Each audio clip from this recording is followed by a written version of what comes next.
My name is Lisa Della Serna. I'm doing my week 6 lab dissection of the sheep's heart. It's December 13, 2015. Okay. Can you get closer to it? There you go. Okay. First it says to show the thin layer, the epicardium, which is right here. Then it says point out the apex of the heart, which is the bottom tip here, and then the base. The right and left atria.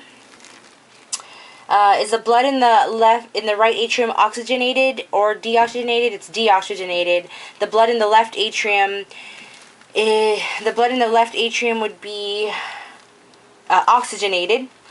The left and right auricles, what are they used for? It holds more blood with the atrium. Those are ear-like projections on top of the atria. Then we have the right and left. Wait, I'm sorry. Right and left. Okay, so I was right. The right and left ventricles, the interventricle sulcus, that's in the middle here. That has the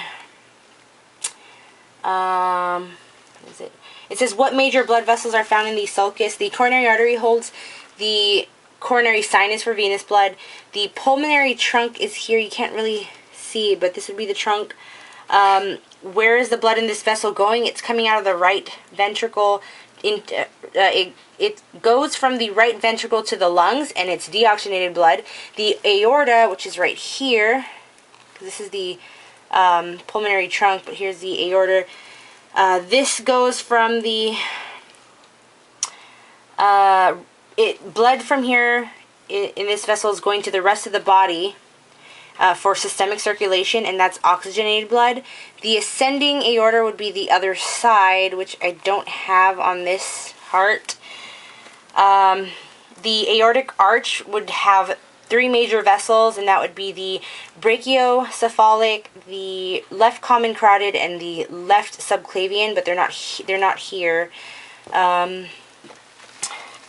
The superior vena cava and inferior vena cava would be here. So superior and inferior.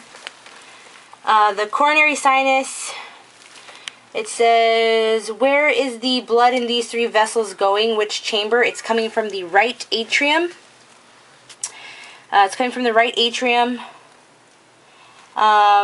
These vessels, veins or arteries? They're veins. It's coming from the right atrium, and it's kind of underneath here, running along this side here. Is the blood they are carrying oxygenated or deoxygenated? They are deoxygenated bloods. Okay, now the internal anatomy. So I gotta go to the left side. Right, it says left. This side.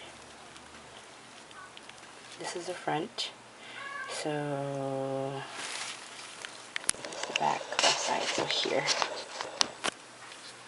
No. It says, so with your scalpel, carefully cut through the lateral aspect of the left auricle and the left ventricle.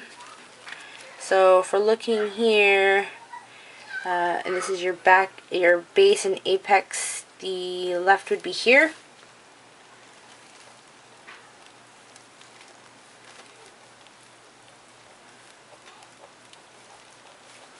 It says not to cut all the way down.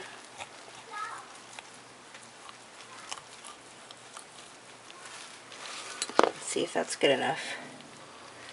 I don't know. Stay on it.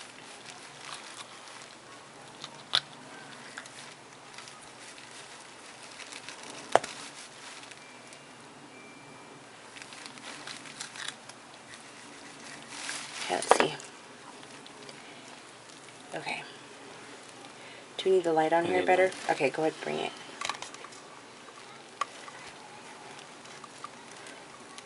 It's okay. You think you can see? That's okay, huh? Right? Or should you put it over? Let's see. better. Okay, that's better. Okay, so first for the internal anatomy, to show the pectinate in the inner wall of the right atrium. So you're looking at these, the lining of the atrium, it'd be the tiny muscles. Yeah, the tiny muscles here. Then show the myocardium of the right and left, and why is the myocardium of the left ventricle 3 times thicker. So here is the myocardium. It's thicker. It needs to create more pressure to pump the blood into the systemic circulation, so it is thicker than the right. Point out the trabeculae carinae on the inner surface of the ventricles. Let's see. That would be right here. And then it says, show the interventricular septum. What is between that? This is, I mean, what is between? It says, show the, what is between, oh, it says, show the interventricular septum. That is what's in between the right and left ventricles. That's this, because here's the left and here's the right, so it's this part. The bicuspid, mitral, or left AV valve, so that would be, can you see this right here? It's too bright. That's that. Okay, that's for the bicuspid valves, and the tricuspid would be the right AV valve. Okay, then the chordae tendinae, chordae tendinae, or tendinae, chordae tendinae, that attaches the valve to the walls. So that would be these, can you see it? These string-like things connecting to the wall.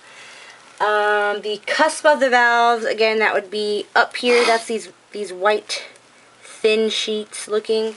That would be the cusp. The papillary muscles would be, I don't know if can you see? That would be the papillary muscles.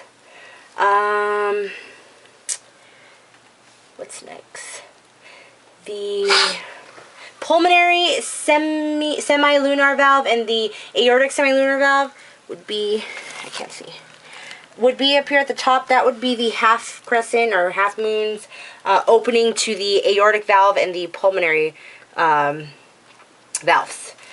And I think that's all. Yep, thank you.